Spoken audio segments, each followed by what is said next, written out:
Good evening, I'm Audrey GMO, and welcome to You Decide. Every week we scour the planet to bring you the latest information in technology, research, science, and politics.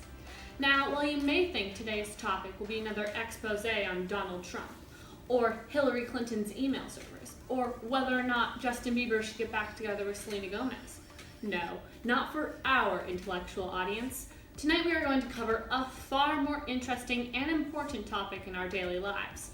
It is an acronym you hear often, but how many of us really know what a GMO, or genetically modified organism, is? According to the Grocery Manufacturers Association, 75% of the conventional processed foods we eat contain GMOs. So should we know what these mysterious GMOs are? And why are people so passionately fighting for or against them? As you have come to trust and rely on us here at You Decide, we are going to present you with both sides of the genetic argument, and then let you decide.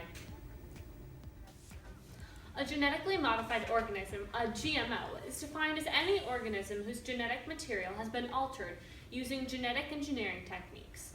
Easy enough. GMOs are the source of numerous medicines and genetically modified foods in our daily lives. GMOs are also widely used in scientific research, developing vaccines and new crops. Basically, it's the process of being selective, which traits you want to have and those you don't want to have.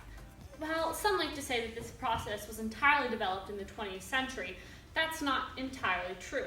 Humans have been domesticating plants and animals for hundreds of years using selective breeding or artificial selection.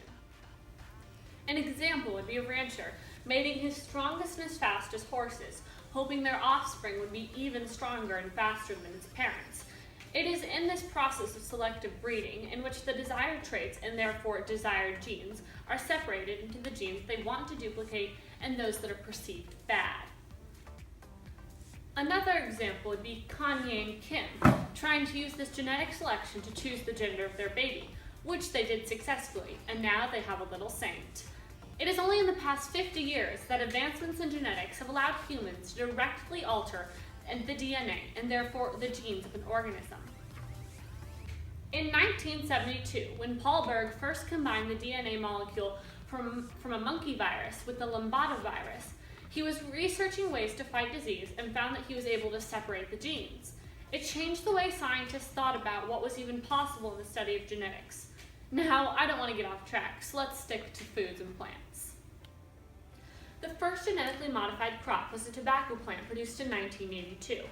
It was first planted in China and is the first officially known GMO crop.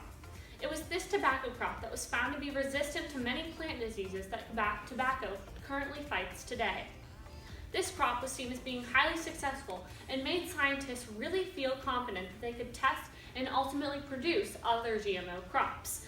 This testing continued throughout the 1980s, when each crop was healthier, grew faster, had less disease, and needed less water than the previous plant. It was not until 1995 when the first insect-resistant genetically modified potatoes were approved and released into the US that awareness of GMOs really began to surface. Now, you may wonder what foods have GMO versions that have been approved here in the United States. Today, the most common are corn, soy, cotton, papaya, rice, canola seed, potatoes, tomatoes, dairy products, and peas. While all of these are grown here in the United States, not all are sold for consumption. China currently has very few regulations on the books, so many of these are exported there. Well, the most common GMO crops in the United States are corn and soybeans. GMO sweet corn can be found in the produce aisle of your local supermarket and at farmers market and farm stands. It looks and tastes the same as non-GMO corn to most people. Now let's get down to the controversial parts of GMOs. More than 60 countries require GMO labeling or even ban GMOs altogether for a number of reasons. There are some of the reasons according to the Non-GMO Project. Number one, people are not sure they're safe. Monsanto, the world's largest producer of GMO seeds for crops, Syngenta, and DuPont all will tell you that their seeds are safe and how there are long-term studies that tell you how they impact the human bodies. But they are making hundreds of millions of dollars on these seeds, so they may not be telling the whole truth. Number two, health risks. We have only been studying GMOs for 40 plus years. Is that really enough time to know the long-term effects? Could new allergens or diseases be released? We don't know at this point. Number 3, gut bacteria. We all have healthy bacteria in our gut stomach. Glyphosate, a common herbicide used in growing GMO crops, has been shown, according to the Non-GMO Project, to negatively impact the gut bacteria. Number 4, cancer. Both pesticides and GMOs have been connected with an increased risk in certain types of cancer. There are additional health concerns too, including reproductive issues, autism, and even heart disease.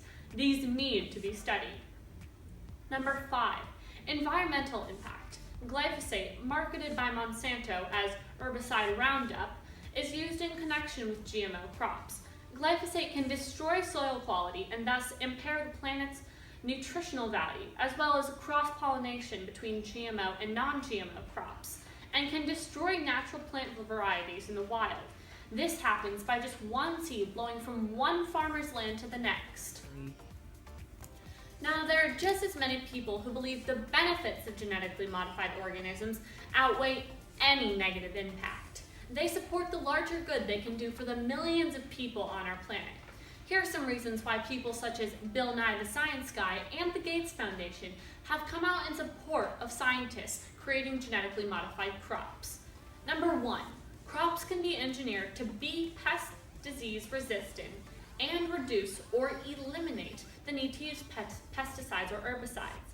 This reduction in chemicals can benefit the environment and the wildlife. Number 2, genetically modified foods can be made healthier than conventional foods by, for example, modifying them to include extra vitamins such as vitamin A in rice. Number 3, since the wide-scale consumption of food from GMO crops began, there have been no substantiated causes of harm to human health. Number 4, crops can be modified to reduce or eliminate allergic effects. For example, by removing the allergic properties from peanuts, or altered so they have medicinal benefits and could even contain vaccines for specific diseases. Number 5, crops can be modified to enable them to survive, withstand drought or floods. This could be particularly beneficial to farmers in the developing world. Number 6, crops can be created that give higher yields and better quality food.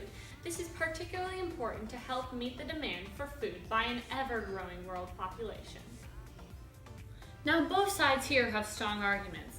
There is a delicate balance between growing healthy bodies and providing food for an ever-growing planet. Science and research have a long way to go on GMOs. Here at You Decide, it is our job to provide you with research and ideas from around the globe. Tonight, we hope that we have been able to shed some light on a topic that can affect each and every one of us in our everyday lives. Now, whether or not you choose to go home and eat strawberries with or without GMOs is up to you. You decide. I'm Audrey Donahue. Good night.